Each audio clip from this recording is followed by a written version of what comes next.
Now, if you feel it's time to reignite the spark in your marriage, perhaps a child-free, all-inclusive cruise is for you. We sent our intrepid reporter Marty King aboard the Love Boat to see if it really can bring couples together.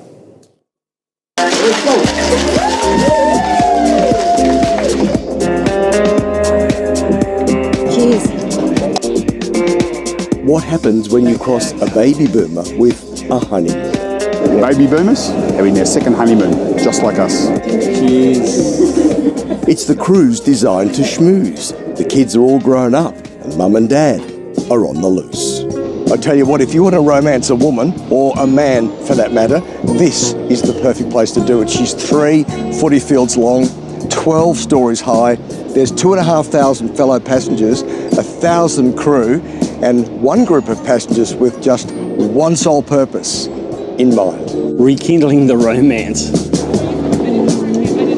She's the carnival spirit, and for the next 4 days from Sydney to Queensland, Rob and Sarah and Shane and Robin and shiploads of other couples will work on their tans and their relationships. Just get away. It's time for us. Quality time. Away from the kids?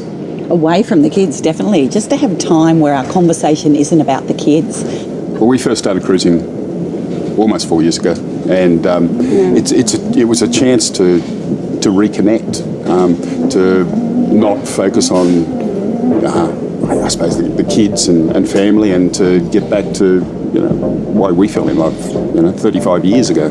I wanna be the one you call every day and night. Are you gonna be the one who's always gonna treat me right? And when we get together, What happens to a couple when their kids have grown up and left home or are still at home and the kids are older? Well, what's been lovely about it till then is that most couples have been focusing on their children. It's hard work to bring children up, but then I think for a lot of couples, they look back at each other and say, hey, who are you? And, I'd like to get to know you again.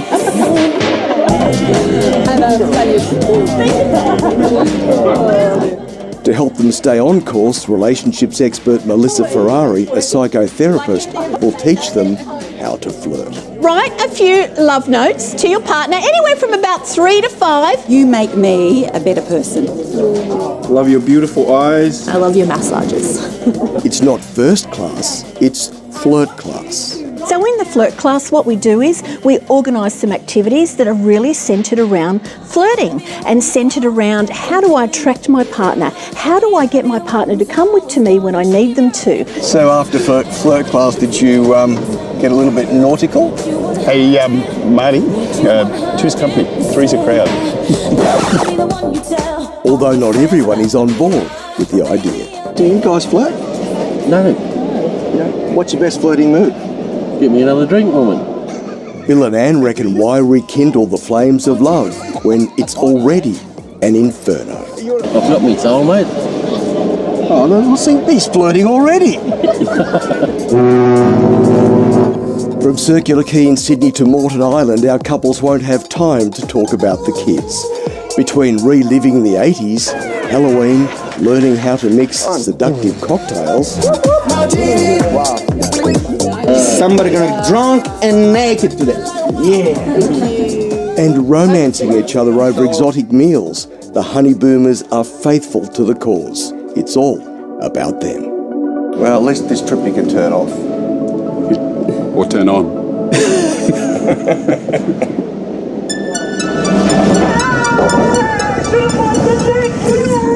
Has your marriage always been smooth sailing? Oh, no, definitely not. There's always hard times in any marriage. But cruising allows us to have this quality time together. If a marriage is doing a Titanic, can it be saved by a cruise? I think what a cruise does do, it gives that opportunity for the engagement that you haven't had at home so that you can start to realise, gee, we still do have it. We still have it together.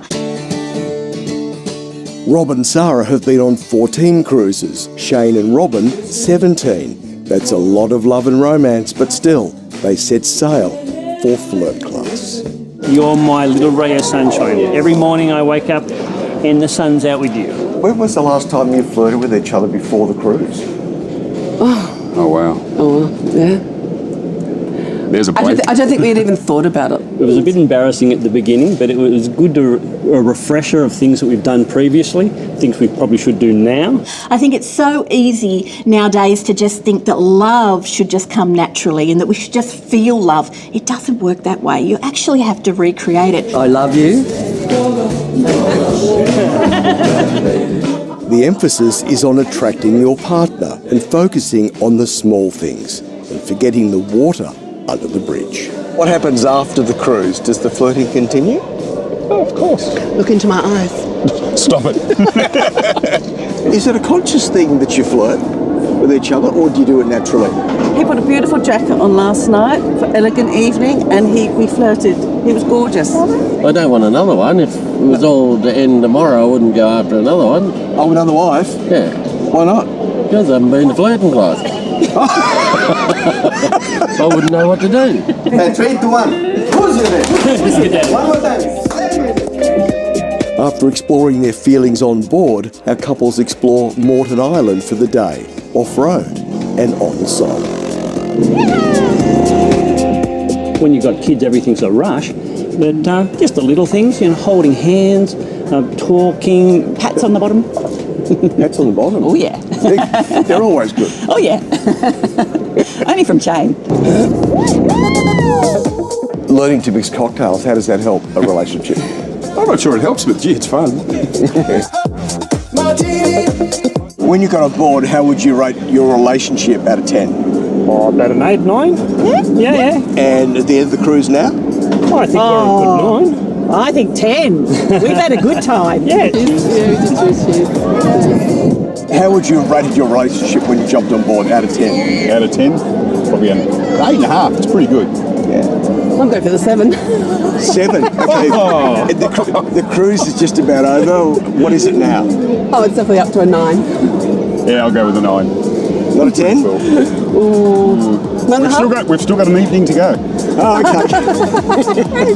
Good on. And there's more information on that story and a special offer for our current affair viewers on our website.